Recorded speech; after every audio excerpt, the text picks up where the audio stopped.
Techno International Bhatanagar, a member of Techno India Group, offers BTech and Diploma Engineering courses in its Lush Green campus. For admission, contact the number shown. নতুন করে আঞ্চলিক committee গঠনের লক্ষ্যে এবং নারী সুরক্ষার স্বার্থে সারা ভারত গণতান্ত্রিক মহিলা সমিতির উদ্যোগে প্রতি 3 বছর অন্তর যে সম্মেলন সংগঠিত হয় তারই কর্মসূচি শুরু হয়েছে আঞ্চলিক কমিটির মধ্যে থাকা শাখা সংগঠনগুলির।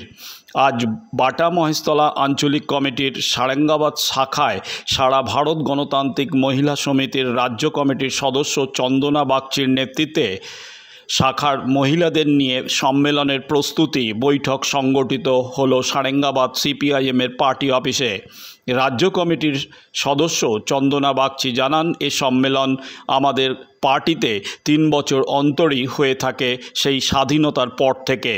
তবে 1943 সালে দ্বিতীয় বিশ্বযুদ্ধের সময় যে খাদ্য সংকট এবং নারী নির্যাতন প্রতিরোধে যে আত্মরক্ষা কমিটি তৈরি হয়েছিল, তারপর দেশ স্বাধীন হওয়ার পর এই সম্মেলন 3 বছর অন্তর অন্তর হয়ে আসছে। নারী নির্যাতনের ঘটনা এই প্রথম নয়, এর আগেও ঘটেছে। তবে বর্তমানের যে ভয়াবহ অবস্থা মানুষ তা কোনোদিনই প্রত্যক্ষ করেননি।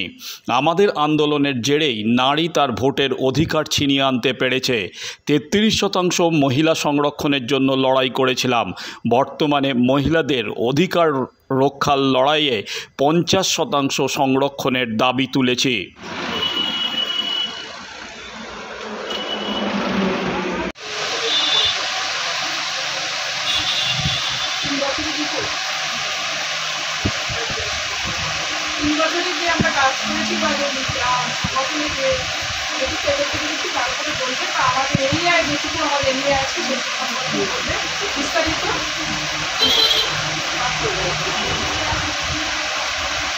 আমাদের প্রত্যেক 3 বছর অন্তর আমাদের সংগঠনের নিয়ম অনুযায়ী প্রত্যেক 3 বছর অন্তর আমাদের প্রাথমিক কমিটিগুলোর সম্মেলন থেকে শুরু হবে। সেই মতোই আমাদের বাটা মহেশতলা অঞ্চলের যে প্রাথমিক কমিটিগুলো আছে তার মধ্যে সারেঙ্গাবাদ শাখা একটা প্রাথমিক কমিটি।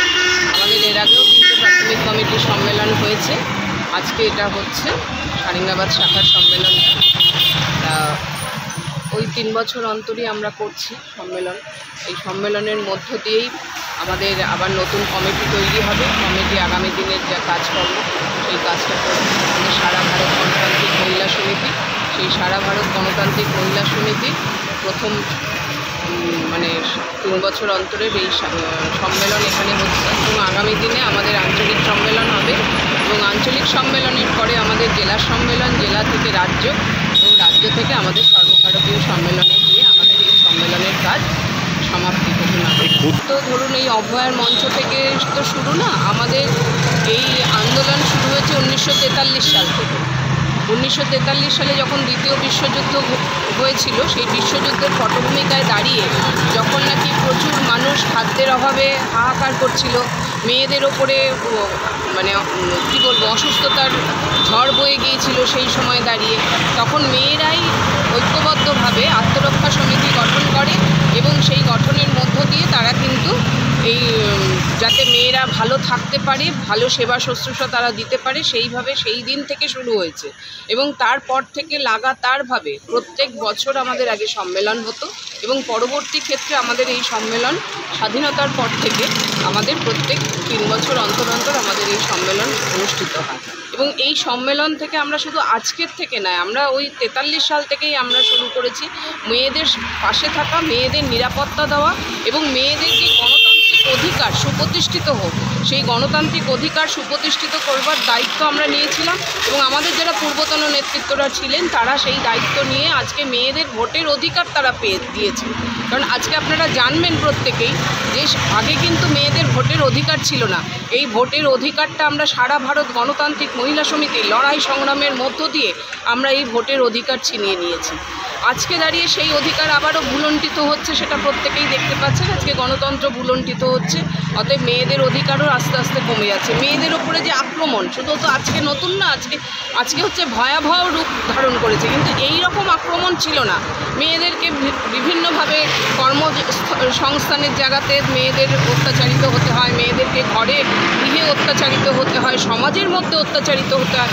এই সমস্ত অত্যাচারের হাত থেকে মেয়েদের রক্ষা করবার জন্য সারা ভারত গণতান্ত্রিক মহিলা সমিতি অক্লান্তভাবে পরিশ্রম করে এবং সেই সব আক্রমণাত্মক যে মহিলারা রয়েছে তাদের পাশে দাঁড়ায় বরাবরের জন্য। আপনারা দেখেছেন তিলোত্তমার ব্যাপারেও সারা রাত জেগে আমাদের লড়াই, সারা ভারত গণতান্ত্রিক মহিলা সমিতি তারা সারা রাত জেগে রাত জাগার লড়াই করেছে এবং পরবর্তীতে আপনারা দেখছেন কালিয়াগঞ্জে একটা ভোটের ইয়েকে কেন্দ্র করে কী বলবো ওটা ভোটে যারা নাকি জিতে তার আনন্দ করতে গেছে কিনা না বোম মেরে, তাহলে সেই বোমের আঘাতে একটা বাচ্চা মেয়েকে মেরে ফেলবে।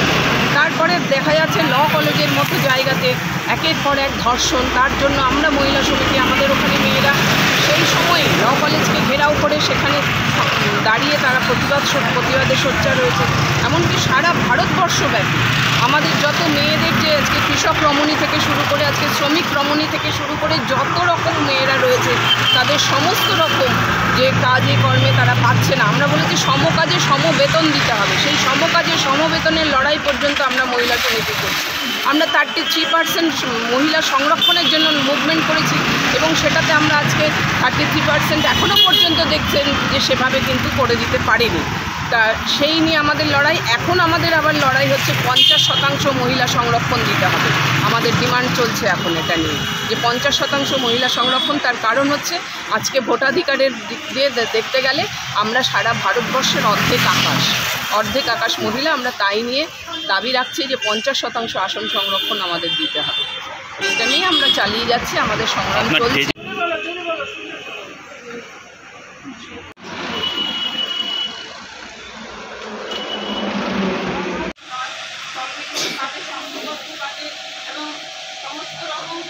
একসাথে করার নাম হচ্ছে সংগঠন মানে সংগঠনের যে সম্মেলন হচ্ছে সেখানে দাঁড়িয়ে আপনাদের প্রত্যেকের সহযোগিতা আমরা কামনা করি সংগঠনের সুযোগ করার জন্য। আমরা সংগঠনের পক্ষ থেকে আশা রাখি আপনারা আগামী দিনে আসবেন। দক্ষিণ শহরতলিতে এই প্রথম যে কোনো আনন্দ অনুষ্ঠানের সাথে সুহানি ব্যাংকুয়েট, গঙ্গারামপুর রোডে উৎপল দত্ত মঞ্চের বিপরীতে Suhani banquet. Institute of Technology, Kolkata, conducting AICTE recognized and university affiliated MBA Engineering and Polytechnic program. Padma Shri Dr. K.L. Chopra, ex-director of IIT Kharagpur, and faculties from IIM, IIT, NIT, Calcutta and Jadavpur University are teaching. 20 acres campus with hostel and canteen facility, library, book bank facility, language lab, Wi-Fi campus, sports complex, gymnasium and swimming pool. Strong association with 50 companies for best training and placement. For detail, visit BBIT. আধুনিক জগতে বিজ্ঞাপনের একমাত্র হাতিয়ার flakes. দক্ষিণ শহরতলিতে এই প্রথম অত্যাধুনিক flakes printing করা হচ্ছে মহাশতলা পুরাতন ডাকঘরের মা তারা এন্টারপ্রাইজে।